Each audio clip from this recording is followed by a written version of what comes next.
একদিন আমাকে বললেন যে পাবলিকেশনসের 5টা খাম আমাকে নিয়ে আসো। খাম একদম সাদা খাম, সিম্পল, যেগুলো ছোট খাম। তা আমি নিয়ে গেলাম, নিয়ে গিয়ে বললাম যে রাখলাম, আপনি এটা কাজে লাগাবেন। তো বলে যেটা তো ভাউচার নিয়ে আসো নাকি।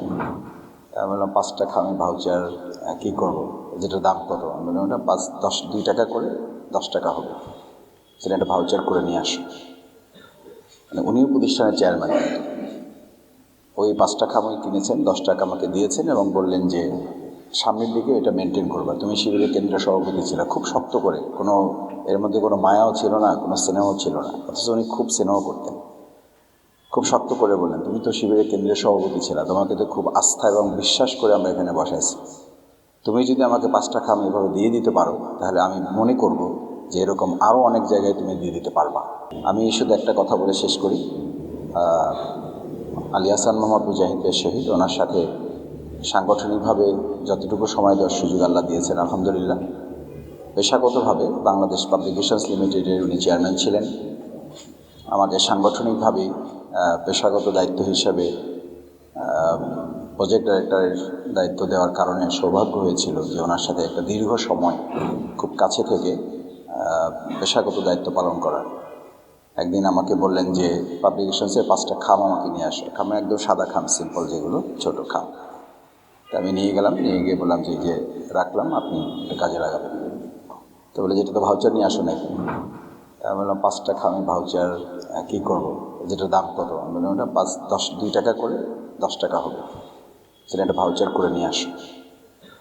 মানে উনিও প্রতিষ্ঠানের চেয়ারম্যান, ওই 5টা খামই কিনেছেন, 10 টাকা আমাকে দিয়েছেন এবং বললেন যে সামনের দিকে এটা মেনটেন করবা। তুমি শিবিরের কেন্দ্রীয় সভাপতি ছিল, খুব শক্ত করে, কোনো এর মধ্যে কোনো মায়াও ছিল না, কোনো স্নেহও ছিল না, অথচ উনি খুব স্নেহ করতেন।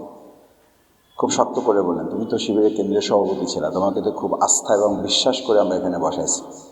তুমি যদি আমাকে 5টা খাম এভাবে দিয়ে দিতে পারো, তাহলে আমি মনে করব যে এরকম আরও অনেক জায়গায় তুমি দিয়ে দিতে পারবা। আমি সত্যি খুব শক্ত হয়েছি এবং এটাও ভেবেছি আমাদের এই প্রিয় কাফেলায় আল্লাহ সুবহানাহু ওয়া তাআলা এত মুরব্বীদের সাথে, এত ভালো মানুষগুলোর সাথে আমাদেরকে সাক্ষাৎ করার সুযোগ দিয়েছেন, কাজ করার সুযোগ দিয়েছেন, আমাদের জীবন বদলে দেওয়ার মতো বাস্তব উদাহরণ তারা পেশ করেছেন। আল্লাহ সুবহানাহু ওয়া তাআলা তাকে জান্নাতুল ফেরদাউসের সম্মানজনক জায়গায় তাকে আল্লাহ তাআলা করুন। বইগুলো আমাদের পড়া উচিত। এখন সাধারণত বলা হয় বই বের হয়, কেনাও হয়, পাঠকও থাকে, পড়া হয় না, অথবা পড়া হলে এগুলো আমল করা হয় না। রাসূল করিম সাল্লাল্লাহু আলাইহি ওয়াসাল্লাম একটা হাদিস বলে শেষ করছি। আব্দুল্লাহ ইবনে মাসউদ রাদিয়াল্লাহু তাআলা আনহু قال রাসূলুল্লাহ সাল্লাল্লাহু আলাইহি ওয়াসাল্লাম ওয়া ইয়াকুলুনা মা লা ইয়াফআলুন। তোমাদের নেতৃত্বের একটা সময় আসবে যখন নেতৃত্ব কথা বলবে, কিন্তু তারা সেই অনুযায়ী কাজ করবে না এবং তাদের লোকদেরকে কাজ করাতে পারবে না। ওয়াইয়াফআলুনা মা লা ইউমারুন, একেবারে যে কথা বলবে কাজ হবে না তা না, কিছু কাজ হবে, সেটা তার পছন্দ হলে করবে, না হলে করবে না।